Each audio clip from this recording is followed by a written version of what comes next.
Europe 1, 7h18.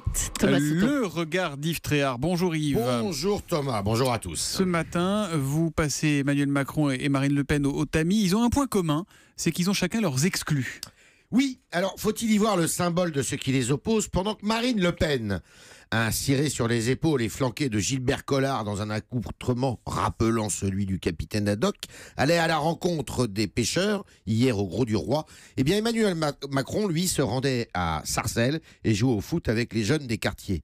D'un côté donc la France des gagne-petits qui souffrent en silence et veulent être protégés, cette France des oubliés que prétend défendre Le Pen contre Macron, taxé d'ultralibéral, d'ennemi des classes laborieuses et de chantre du multiculturalisme. Et de l'autre, eh bien la France des banlieues, peuplée de beaucoup d'immigrés, cette France des territoires perdus de la République, comme on dit souvent, à laquelle Macron entend donner sa chance contre Le Pen, accusée de xénophobie et d'islamophobie. Bon, elles ont au moins un point commun, ces deux France-là, c'est qu'elles se portent pas très bien. Certes, et elles représentent pour chacun d'ailleurs une précieuse clientèle électorale.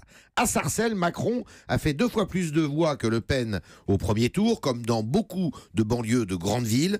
Depuis des années, des milliards d'euros ont été dépensés pour améliorer la vie des habitants de ces quartiers, en vain. Alors Macron leur dit aujourd'hui, vous pouvez vous en sortir, l'économie numérique vous aidera à trouver du travail. Il y a énormément de chauffeurs Uber, notamment dans ces quartiers. Soyez votre propre patron. Son discours est d'abord économique. Au Gros du Roi, dans le Gard, c'est le contraire. Le Pen a fait 2 fois plus de voix que Macron, comme dans beaucoup de petites villes. Ici, les pêcheurs redoutent d'être avalés par la concurrence sauvage, de perdre leur métier et leur raison d'être. Le Pen leur dit « Je vous défends contre les agresseurs, contre les étrangers ». Son discours est tout autant identitaire qu'économique. En tout cas, on en revient une nouvelle fois à cette guerre des images entre les deux candidats. Et oui, c'est la politique spectacle qui illustre jusqu'à la caricature ces deux scènes, l'image que chaque candidat veut renvoyer de lui-même.